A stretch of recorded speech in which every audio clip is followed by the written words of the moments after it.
Welcome to Odisha Education Service.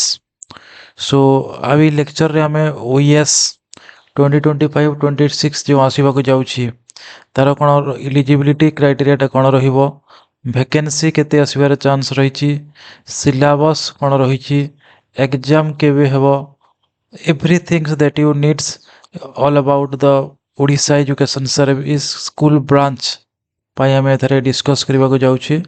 ଏହା ଏକ broad and comprehensive discussion हेबो जोथिरे आमे सबु कॉर्नर को आपनको जहाँ भी दरकार इलिजिबिलिटी क्राइटेरिया को नेकी हो कि वैकेंसी को नेकी हो कि आपणकर सिलेबस एग्जाम पैटर्न कोन रहिबो सबु जिनिस आमे थरे डिस्कसन करिबा विथ रेफरेंस बुक आल्सो।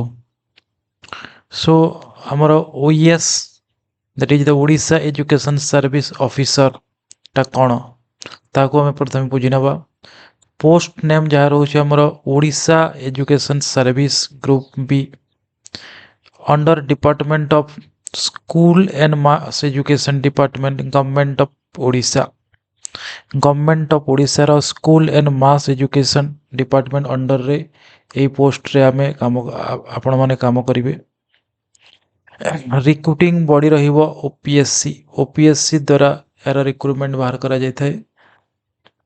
पे स्केल 44,900 पर मंथ जहाँ अच्छी लेवल 10 सेल 1 पे मैट्रिक्स रहिबो।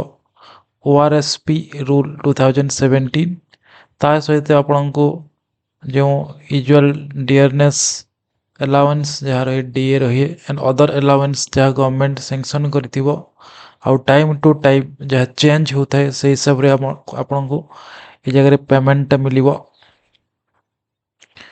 सो post under the Odisha education service school branch कौन कौन रोज से देखी ना। तो ये आमर हेडमास्टर आप अपॉइंट हो पारे हेडमास्टर हिसाब से, ब्लॉक एजुकेशन ऑफिसर हिसाब से आपण को प्रमोशनल जो पोस्ट डिस्ट्रिक्ट डीओ बंद हो पारे, एडीओ हो पारे, आपण को हेडमास्टर हिसाब से अपॉइंट मिल पारे, ब्लॉक एजुकेशन ऑफिसर हिसाब से मिल पारे, सेमती असिस्टेंट ब्लॉक एजुकेशन ऑफिसर हिसाब से पोस्टिंग टे मिल पारे। तो ये सब पोस्ट छड़ा आपन को अदर प्रमोशनल पोस्ट गुड़ाक भी अच्छी से गुड़िक से नेसेसरी नुह तारे जानिबा। तो आपन जानि रखंतु कि आपन को मेनली हेडमास्टर नहले ब्लॉक एजुकेशन ऑफिसर हिसाब से अपॉइंटमेंट मिल पारे जगह। वैकेंसी केबे आसीथिला लास्ट 2021 रे वैकेंसी आसतिला जो ठारे हमको टोटल 160 पोस्ट देखा मिली थिला। तो एक्सपेक्ट करा जाउछि कि अराउंड 100 पोस्ट पाखापाखि 100 पोस्ट देखा मिलिबो। बट 26 टा पोस्ट सैंक्शन होगा जाइछि बोली कि रिपोर्ट रे शो होछि। बट 26 टा पोस्ट आसीबार बहुत कम संभावना अच्छी।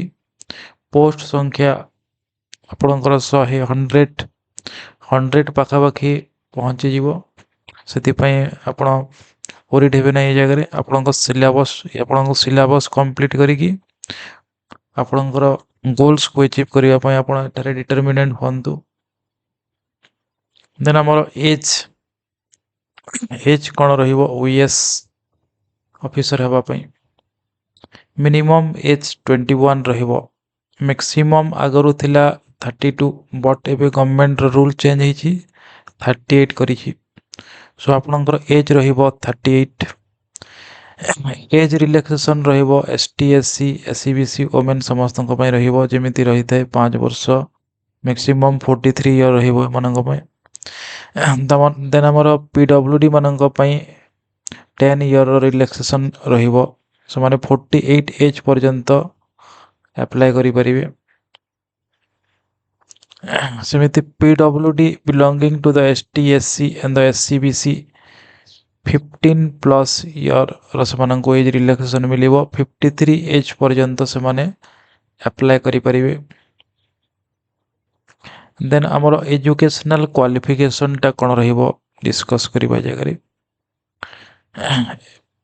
समस्त candidate all candidate must have basic computer knowledge basic computer knowledge थिबा कथा समस्तंकर जोंठे आपण सर्टिफिकेट थिले भी चलिबो नथिले भी चलिबो बट आपण जे कोनोसी सर्टिफिकेट नहीं आसबे जगह रखिथिबा कथा आपन को मिली जीवो पीजीडीसीए डीसीए जोटा बेसिक कंप्यूटर नॉलेज आपन गवर्नमेंट रो जो ओएससीआईटी हला ओ लेवल हला सेटा मध्य एटारे शो करि परिबे बट एटा आपन को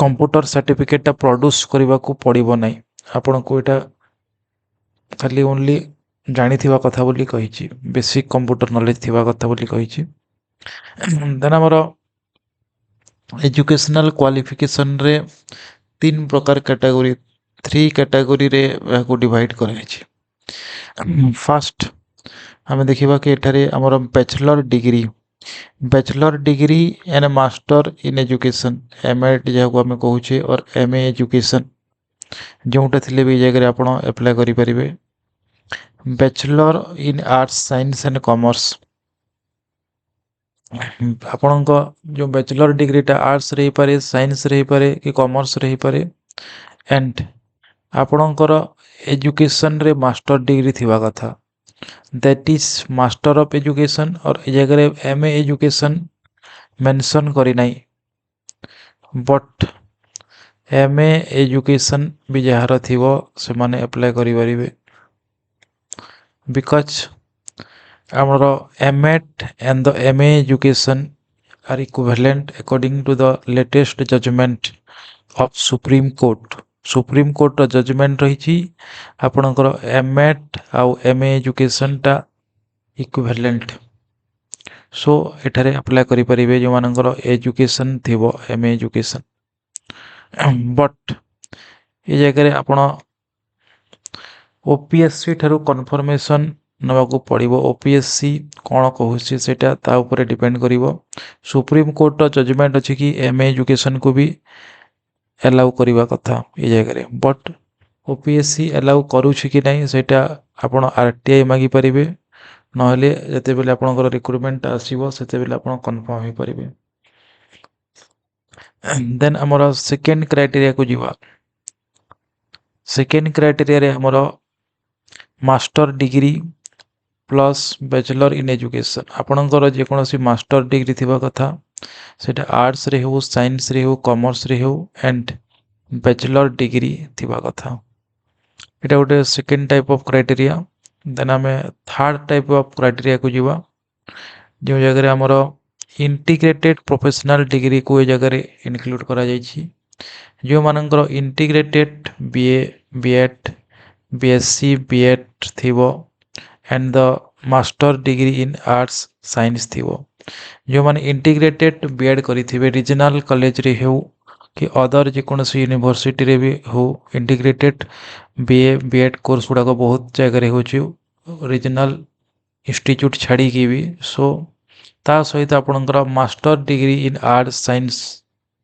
और कॉमर्स जे कोनोसी सब्जेक्ट रे थिबा कथा ए जगह इंटीग्रेटेड बीए बीएससी लिखाई बिकज कॉमर्स टा आगरू नथिला बट एबे integrate ITEP integrated teacher education programme रे कॉमर्स को भी इंक्लूड करा हेछि सो ए जगह क्राइटेरिया टा चेंज हे जिवार संभावना अछि आपनकर इंटीग्रेटेड जहाँ रहबो आईटेप कोर्स रो बीएससी एरा मोर बीकॉम बीएड मध्य इंक्लूड हबो आ ओइ जगह master degree in arts science and the commerce तीनटा जाक ओइ जगह अप्लाई करि परिबे देन हमर method of selection Odisha education service officer पई मेथड ऑफ सिलेक्शन केमिति रहउची आपनकर दुईटा स्टेज 1 एंड द स्टेज 2 गोटे हमर रिटन एग्जामिनेशन होची स्टेज 1 रे आउ स्टेज 2 रे हमर वाइवा वॉइस हेबो सो आपनकर फास्ट हमें रिटन एग्जाम विषय डिस्कशन करिवो रिटन एग्जाम रे आपनकर 350 मार्क 350 मार्क रो पेन पेपर मोड रे एग्जाम हेबो ओएमआर मोड रे ए जगह एग्जाम हेबो पेन पेपर मोड रे क्यों सब्जेक्ट पाई पेन पेपर दरकार क्यों सब्जेक्ट पाई ओएमआर दरकार सेटा हम डिस्कशन करिबा ए जगह रे। ए जगह रे आपनकर लैंग्वेज रहिबो यूजुअली आपनकर इंग्लिश लैंग्वेज रे रहिबो। पेन पेपर एंड मार्क्स आपनकर तीनटा पेपर रहउची जगह रे। फास्ट पेपर टा आपनकर इंग्लिश रहिबो। ए जगह रे स्टैंडर्ड टा ग्रेजुएट लेवल्स आउ ए जगह रे आपण देखिबा को पाइबे 100 मार्क रो इंग्लिश जेउठी रे आपनकर 50 मार्क रो एसे रहिबो आउ 50 मार्क रो प्रिसाइज एंड लेटर मिसी की रहिबो 50 मार्क। ए जगह रे सब्जेक्टिविटी ए जगह रे अछि तो पेन पेपर मोड रे आपण एटा ए जगह रे एग्जाम देबे पेपर 1 टा समय रहिबो आपनकर 2 घंटा। देन आपनकर पेपर सेकेंड टा आपनकर जनरल नॉलेज जनरल स्टैंडर्ड रहउची जगह रे किछि भी स्टैंडर्ड नै किछि भी बेसिक आपनकर जनरल नॉलेज टा आसीबो बहुत डेप्थ रु आ जगह रे आसीबो नै।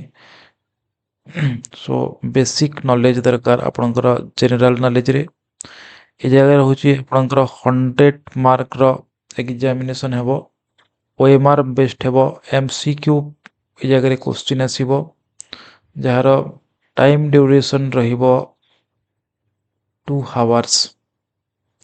देन आपनकर paper third education very important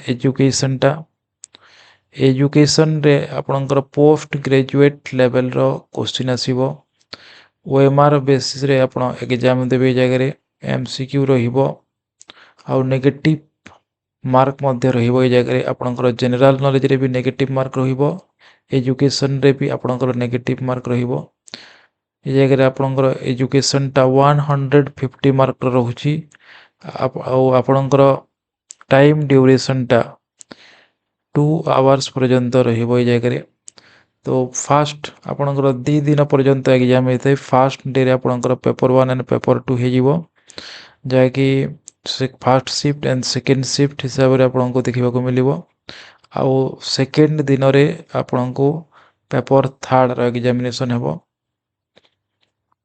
आ ओवरऑल आपण 2 दिन रे 6 आवर रो एग्जामिनेशन देबे जार टोटल मार्क रहिबो आपनकर 350 मार्क। तो आपनकर परफॉर्मेंस हिसाब रे आपनकर पोस्ट जति की वैकेंसी थिबो सेही हिसाब रे आपनको गुडे मिनिमम मार्क स्कोर्स करबा को पड़िबो आ क्वालिफाई करबा को पड़िबो कट ऑफ रे आपनको भल से भल मार्क सिक्योर करबा को पड़िबो।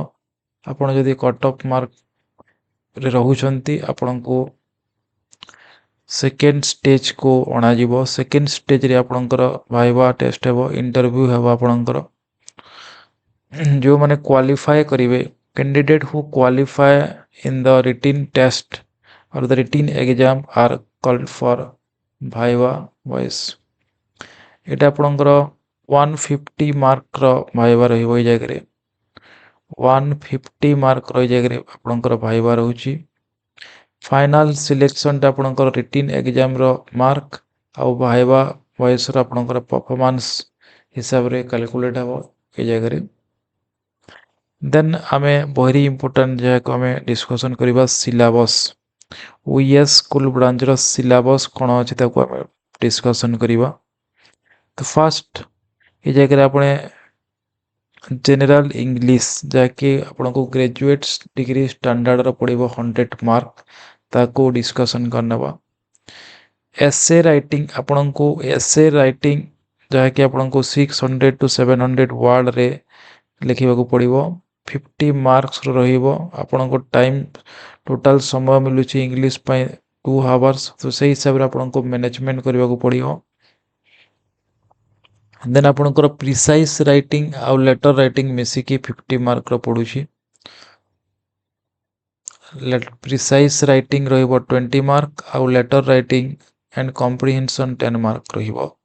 लेटर राइटिंग भी 20 मार्क रहिबो और precise writing 20 mark and comprehension ए जगह रे आपनको जो प्रिसाइज राइटिंग देथिबो सेथिरु कि क्वेश्चन आसीबो तो सेथिरु आपनको मिलिबो 10 मार्क क्वेश्चन देखिबा को मिलिबो। ଏଥିରେ ଆପଣଙ୍କୁ ଚେକ୍ କରିବାକୁ ସେମାନେ ଚେକ୍ କରିବେ କି to test the candidate understanding of the English and ability to write effectively. ଆପଣ କେମିତି ଇଂଲିଶକୁ ବୁଝିପାରୁଛନ୍ତି ଆଉ ଲେଖିପାରୁଛନ୍ତି ତାହାକୁ ହିଁ ଏ ଜାଗାରେ ଟେଷ୍ଟ କରାଯାଉଛି। ତ ଏଥିପାଇଁ ଆପଣଙ୍କୁ ଭଲସେ ପ୍ରିପେୟାର ହେବାକୁ ପଡ଼ିବ। ବିଭିନ୍ନ ପ୍ରକାର ଏସେ ବୁକ୍ରୁ ଆପଣ ଏସେ ପଢ଼ିପାରିବେ, ଲେଟର୍ ରାଇଟିଂ ପ୍ରାକ୍ଟିସ୍ କରିପାରିବେ, ପ୍ରିସାଇଜ୍ ରାଇଟିଂ, କମ୍ପ୍ରିହେନ୍ସନ୍ ଉପରେ ଆପଣଙ୍କର ନଲେଜ୍ ରହିବା କଥା। ପ୍ରାକ୍ଟିସ୍ କଲେ ହିଁ ଏଇ ଜିନିଷ ଆପଣଙ୍କୁ ପରଫେକ୍ସନ୍ ଆସିପାରିବ। ଆପଣ ଭଲ ଲେଖିପାରିବେ, ଭଲ ବୁଝିପାରିବେ, ଭୋକାବୁଲାରୀକୁ ଇନକ୍ରିଜ୍ କରିବାକୁ ପଡ଼ିବ। ସୋ ନେକ୍ସଟ ଦେଖିବା ଆପଣଙ୍କର ଜେନେରାଲ ନଲେଜଟା ଆପଣଙ୍କର 100 ମାର୍କ ରହି ଜାଗାରେ ରହୁଛି। 100 ମାର୍କ MCQ ବେସ୍ଡ ହିଁ ରହିବ। OMRରେ ଆପଣଙ୍କୁ ଟେଷ୍ଟ ଦେବାକୁ ପଡ଼ିବ। ତ ଏ ଜାଗାରେ ଆପଣଙ୍କର ଇମ୍ପୋର୍ଟାଣ୍ଟ ଯାହା ରହୁଛି current event that is national and international importance. ଯେତିକି ବି ଆପଣଙ୍କର କରେଣ୍ଟ ଇଭେଣ୍ଟ ଗୋଟେ ଥିବ ଆରାଉଣ୍ଡ 1 ଇୟର ଭିତରେ ଯେଉଁଦିନ ନୋଟିଫିକେସନଟା ଯେଉଁ ଆସିବ ଆପଣଙ୍କର ଏକ୍ଜାମିନେସନ୍ ଯେବେ ହେବ ମିନିମମ୍ 1 to 1.5 ଇୟର ଆପଣଙ୍କୁ କରେଣ୍ଟ ଆଫେୟାର ପ୍ରିପାରେସନ୍ କରିବାକୁ ପଡ଼ିବ ଏଇ ଜାଗାରେ। ଦେନ୍ ଆପଣଙ୍କର ଏଭ୍ରିଡେ ଅବଜରଭେସନ୍ ଏକ୍ସପିରିଏନ୍ସ ଯାହା ରହୁଛି ଆପଣଙ୍କର ସାଇଣ୍ଟିଫିକ୍ ଆସ୍ପେକ୍ଟ ଆପଣଙ୍କର ସାଇଣ୍ଟିଫିକ୍ ନଲେଜ ଥିବା କଥା। ଗୋଟେ ଏଜୁକେଟେଡ୍ ପର୍ସନ୍ ହିସାବରେ ଆନ୍ educated person without special study କହିଛି। ଏ ଜାଗାରେ ଆପଣ ଯେଉଁ ଜେନେରାଲ ନଲେଜ ହେଲା କି ସାଇନ୍ସ ହେଲା, ଜେନେରାଲ ସାଇନ୍ସ ହେଲା, ଏହାକୁ କହିଛି କି ଆପଣଙ୍କୁ ସ୍ପେଶିଆଲ ଷ୍ଟଡି ଦରକାର ନାହିଁ। ବଟ୍ ଆପଣଙ୍କୁ ଏଇ ଜାଗାରେ ସବୁ ଜିନିଷ ପଢ଼ିବାକୁ ପଡ଼ିବ। ଯେତିକି ବେସିକ୍ ଜିନିଷ ଗୁଡ଼ାକ ଆପଣଙ୍କୁ ଫଣ୍ଡାମେଣ୍ଟାଲ ଏଇ ଜାଗାରେ କ୍ଲିୟର ହେବାକୁ ପଡ଼ିବ। ଆପଣଙ୍କର ଯେମିତି ହିଷ୍ଟ୍ରି, ଇଣ୍ଡିଆନ ହିଷ୍ଟ୍ରି ହେଲା, ଆପଣଙ୍କର ଇଣ୍ଡିଆନ ଜିଓଗ୍ରାଫି, ଏଗୁଡ଼ିକୁ ବେସିକ୍ ଜିନିଷ ଗୁଡ଼ାକ ଆପଣଙ୍କୁ ଜଣାଥିବା କଥା। ବହୁତ ଡେପ୍ଥ ନହେଲେ ବି ଆପଣଙ୍କୁ ଗୋଟେ ବେସିକ୍ ଆଇଡ଼ିଆ ଆପଣଙ୍କର ଥିବା କଥା। ଯେମିତିକି ଆପଣ ବହୁତ ହି ଇମ୍ପୋର୍ଟାଣ୍ଟ ରହିଯାଉଛି ଏଇ ଜାଗାରେ ଆପଣଙ୍କର 100 ମାର୍କର ଯେଉଁଠି ପାଇଁ ରହୁଛି 100 ମାର୍କର ଆପଣଙ୍କୁ ସିଲେକ୍ସନ୍ ଦେବାରେ ଆପଣଙ୍କର Indian history, Indian geography, general science and current affair ବହୁତ ଇମ୍ପୋର୍ଟାଣ୍ଟ। ସୋ ଏଗୁଡ଼ିକୁ ଆପଣଙ୍କୁ ଭଲ ଭାବରେ ପ୍ରିପେୟାର ହେବାକୁ ପଡ଼ିବ। ଦେନ୍ ଆମେ ପଳେଇ ଆସିବା ଆପଣଙ୍କର education. This is also very important.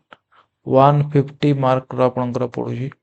1 mark each ରହିବ କୋଶ୍ଚିନ୍। MCQ ବେସ୍ଡ ରହିବ। OMRରେ ଆପଣଙ୍କର ଟେଷ୍ଟ ହେବ। 2 ଆୱାରର ଏକ୍ଜାମ୍ ହେବ। 2 ଆୱାରରେ ଆପଣଙ୍କୁ 150 ମାର୍କ ଏ ଜାଗାରେ ସରିବାକୁ ପଡ଼ିବ। ଏ ଜାଗାରେ 150ଟା କୋଶ୍ଚିନ୍। ଏ ଜାଗାରେ ଆପଣଙ୍କର ଫିଲୋସଫି ଫାଷ୍ଟ ଆପଣ 3ଟା ପାର୍ଟରେ ଆର ସିଲାବସ୍ ଅଛି। ଫାଷ୍ଟ ଦେଇଛି ଆପଣଙ୍କର ଫିଲୋସଫି ଅଫ୍ ଏଜୁକେସନ୍। ଦେନ୍ ଆମର ଏଜୁକେସନାଲ ସାଇକୋଲୋଜି। ଦେନ୍ ଆମର ଅଛି ଏଜୁକେସନାଲ ଆଡମିନିଷ୍ଟ୍ରେସନ୍ ଆଣ୍ଡ ସୁପରଭିଜନ୍। ତ ଏଇ ଜାଗାରେ ଆମେ